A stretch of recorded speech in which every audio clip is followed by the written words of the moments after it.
Good morning. Good morning. Once again, it's Wednesday, time for the ladies' Bible study.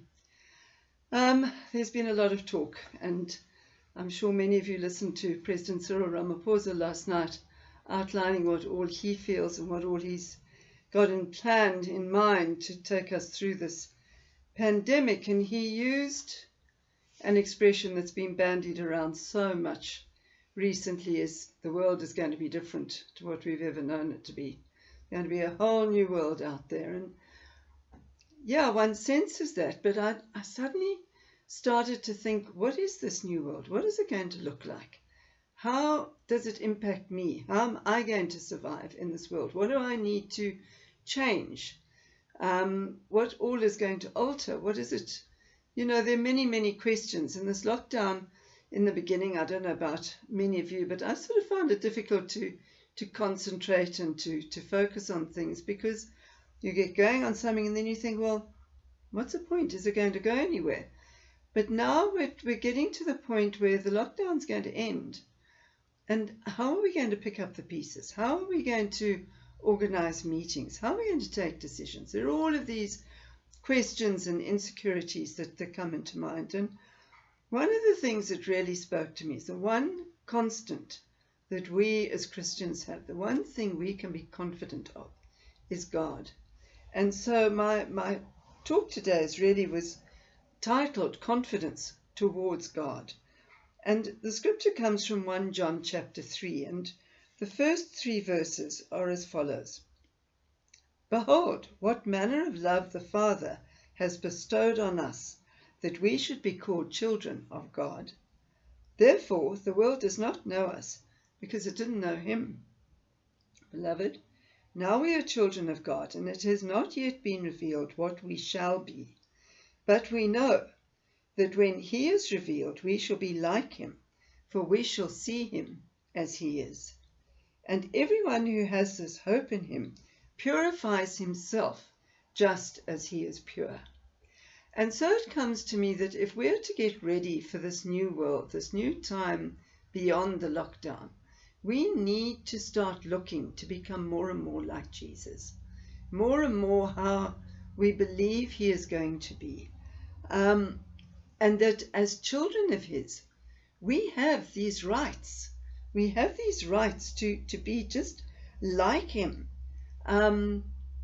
In John chapter 1 verse 12, he says, but as many as received him, he gave the right to become children of God. So what do these rights look like? What are we as children of God? What is expected of us? And it came to me that whenever you're given rights, you're also given responsibilities. You can't just have the rights without the responsibilities. So how do these two fit together in this new world that we are going into?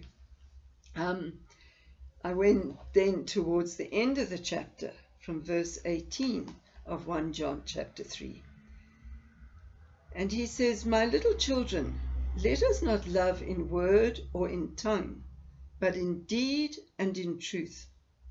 And by this we know that we are of the truth, and shall assure our hearts before him.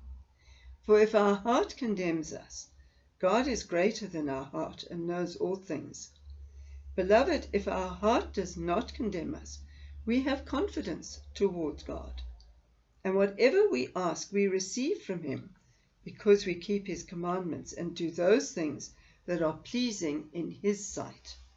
And this is his commandment, that we should believe on the name of his Son, Jesus Christ, and love one another as he gave us commandment.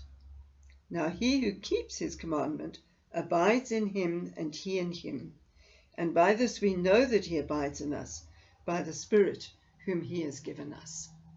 So we have this assurance, we have this confidence that we are God's children, we are his sons and daughters, and we have a mission here on earth, a mission that he is preparing us for. And in 1 Thessalonians 3 verse 3, he says, but the Lord is faithful, who will establish you and guard you from the evil one. And I think that inasmuch as there's going to be a lot of good that comes out of this time, there's going to be a lot of evil that comes out of this time too. A lot of wickedness. People are going to be hungry. There's going to be crime.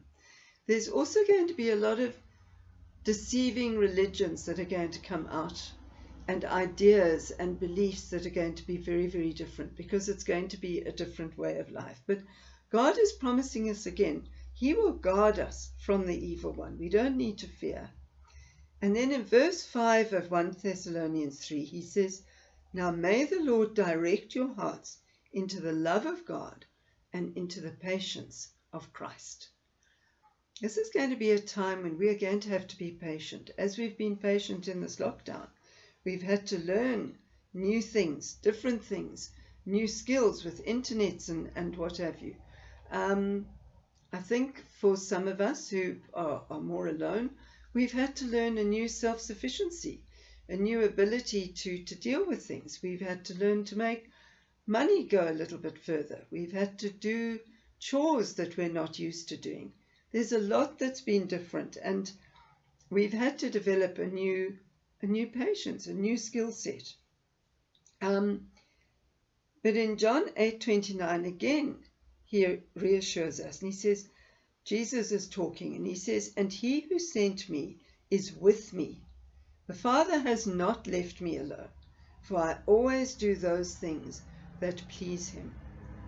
Ladies and men, if there are any watching, this is a time when we need to start seeking to do those things that please the Father, understanding what it is that he wants of us at this time. John 14:23, he says, "If anyone loves me, he will keep my words, and my Father will love him, and we will come to him and make our home with him." So we come back to that what are his commandments? What is it that God is telling us to do? He is telling us to love one another. He is telling us to go out and do what he has told us to do. What are the things that he's told us to do? He's told us to feed the hungry. He's told us to pray for the sick. He's told us to look after the widows and the orphans. These are all things, and they are acts that come out of love. But they must come out of the Father's love if we are to be correct.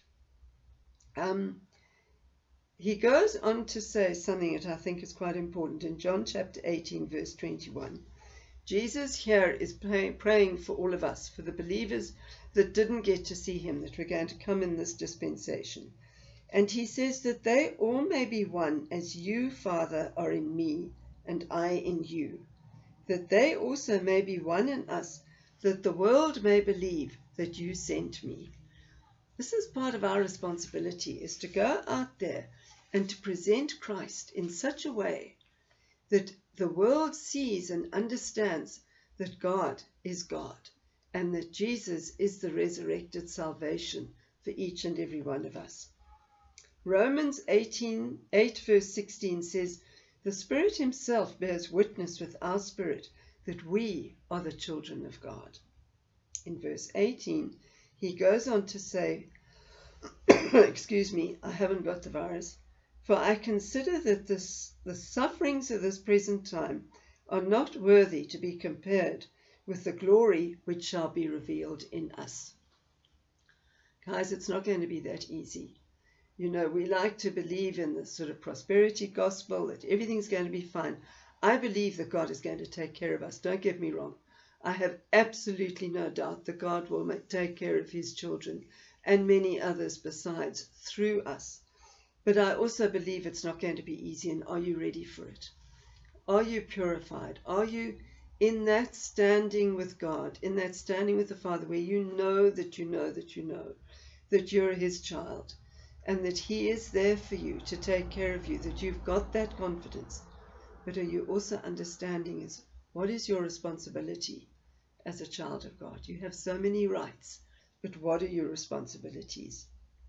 And the final verse that I have for us today is 1 John 4 verse 17, where he says, "Love has been perfected among us in this, that we may have boldness in the day of judgment, because as he is, so are we in this world." How is Jesus? What did he do? He went out and he ministered. He laid hands on people. He healed the sick. He rose the dead. He multiplied food.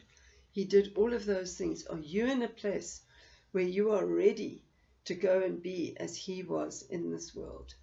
These are some tough questions, but I think the time has come that we need to ask them, and we need to really spend the last days and weeks of this shutdown period preparing ourselves, being ready.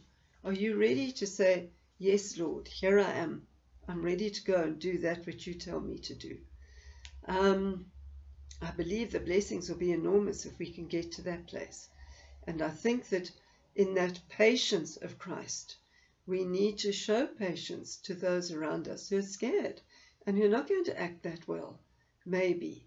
And we need to be there to be Jesus to them so that everybody will know that God the Father has sent us in the name of his Son. Be blessed this day. Have a glorious week. And I look forward to seeing you all again next week. And if anybody has any comments, please do feel free to contact me. Drop a line either on YouTube or on Facebook, whatever. It would be good to hear from you. Blessings and love. Bye-bye.